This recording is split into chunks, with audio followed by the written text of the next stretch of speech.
Hi friends, అందరికీ నమస్కారం. Welcome back to Gizus world. ఈరోజు నేను తెలంగాణ స్టైల్లో చేపల పులుసు చేయబోతున్నాను.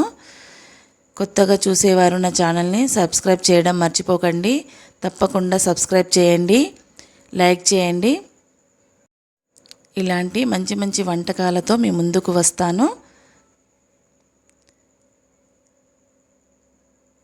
చేపల పులుసు ఏ విధంగా తయారు చేసుకోవాలో చూద్దాం. నాకు సరిపడా 1 kg చేపలను తీసుకున్నాను. చేపల నీచు వాసన పోవాలి అంటే మనం అందులో ఉప్పును నిమ్మరసం పిండుకోవాలి, శుభ్రంగా కడుక్కోవాలి. అందులో ఉన్న నీచు వాసన అంతా వెళ్ళిపోతుంది. చేపలు కూడా శుభ్రంగా ఉంటాయి.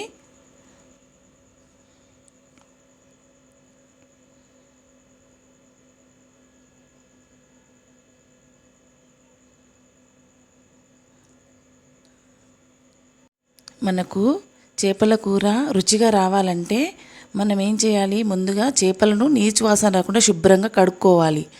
అందువలన చేపల కూర కూడా టేస్ట్గా ఉంటుంది. దానికి కావలసిన పదార్థాలు: 1 kg చేపలు, ఒక పెద్ద సైజు నిమ్మపండంత చింతపండు, 2 ఉల్లిపాయలు, 3 టేబుల్ స్పూన్ కారం, అల్లం వెల్లుల్లి పేస్ట్, 2 టేబుల్ స్పూన్ ధనియా పౌడర్, 1 టేబుల్ స్పూన్ పసుపు. చేపల పులుసు కావాల్సిన మసాలా దినుసులు: ఆవాలు, జీలకర్ర, మెంతులు, దాల్చిన చెక్క, 4 లవంగాలు, 2 ఇలాచీలు.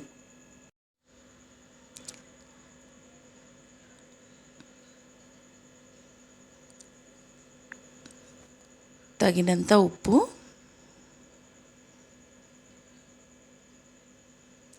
కొత్తిమీర, 4 రెమ్మల కరివేపాకు. ముందుగా చింతపండును శుభ్రంగా కడిగి పక్కన పెట్టాలి.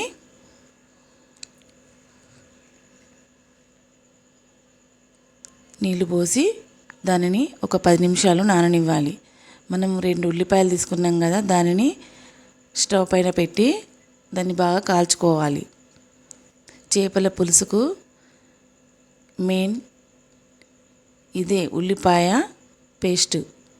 దీన్ని మనం మంచిగా కాల్చుకొని చేపల పులుసులో పేస్ట్ను వాడితే ఎంతో టేస్ట్గా ఉంటుంది. మనం తీసుకున్న మసాలా దినుసులను ఒక గిన్నెలో వేసి సన్నని మంట మీద వేయించుకోవాలి.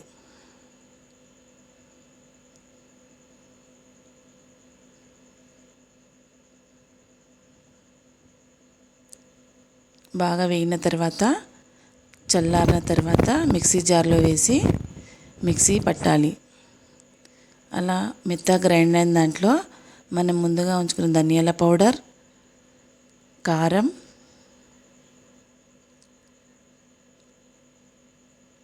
మనం కాల్చుకున్న ఉల్లిపాయ ముక్కల్ని కట్ చేసి అందులో వేసుకొని మెత్తగా గ్రైండ్ చేసుకోవాలి. ఈ మాదిరిగా పేస్ట్లా తయారు చేసుకోవాలి. ఆ తర్వాత స్టవ్ ఆన్ చేసి బాండి పెట్టి అందులో 4 పావుల నూనె పోసి 10-12 మెంతులను వేసుకోవాలి.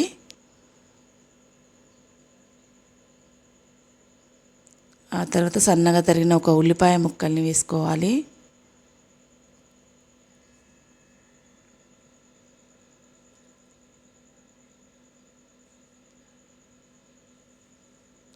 కరివేపాకు రెమ్మలు వేసుకోవాలి.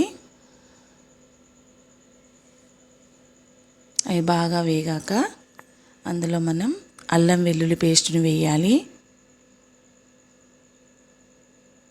అల్లం వెల్లుల్లి పేస్ట్ పచ్చి వాసన పోయేంత వరకు వేగనివ్వాలి.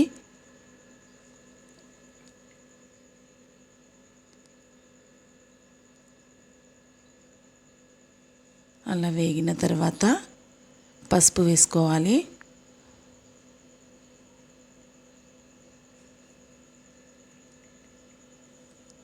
మనం ముందుగా రుబ్బుకున్న పేస్ట్ని అందులో వేయాలి.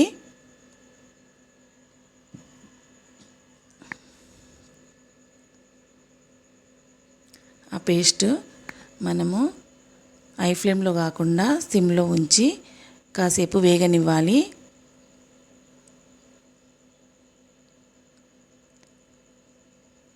అలా వేగాక కాస్తంత ఉప్పు వేయాలి.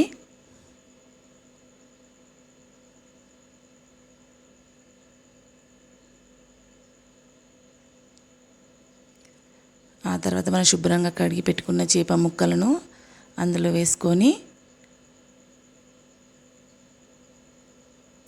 5 నిమిషాలు లో ఫ్లేమ్లోనే ఉడకనివ్వాలి.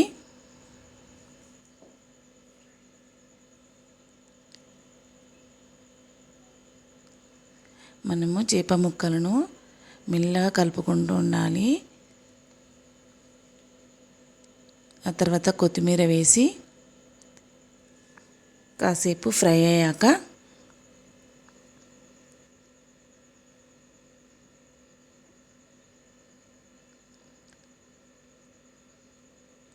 మనం ముందుగా తీసుకున్న చింతపండు రసాన్ని అందులో వేసుకోవాలి. నేనైతే చూశారుగా ఒక గిన్నె నిండా అంటే చింతపులుసు మనకు కూరకి ఎంత సరిపడిపోతుందో అంత తీసి అందులో పోసుకున్నాను. మనం గరిటెతో ఊకే కలపకుండా ఏదైనా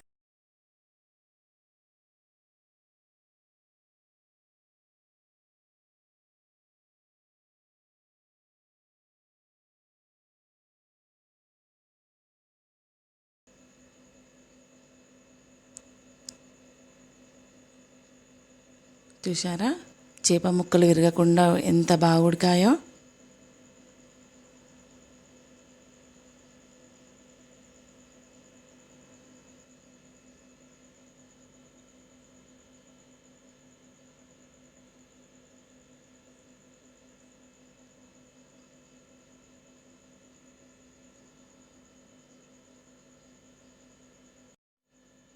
చూడండి ఈ విధంగా సూప్ చిక్కబడుతుంది.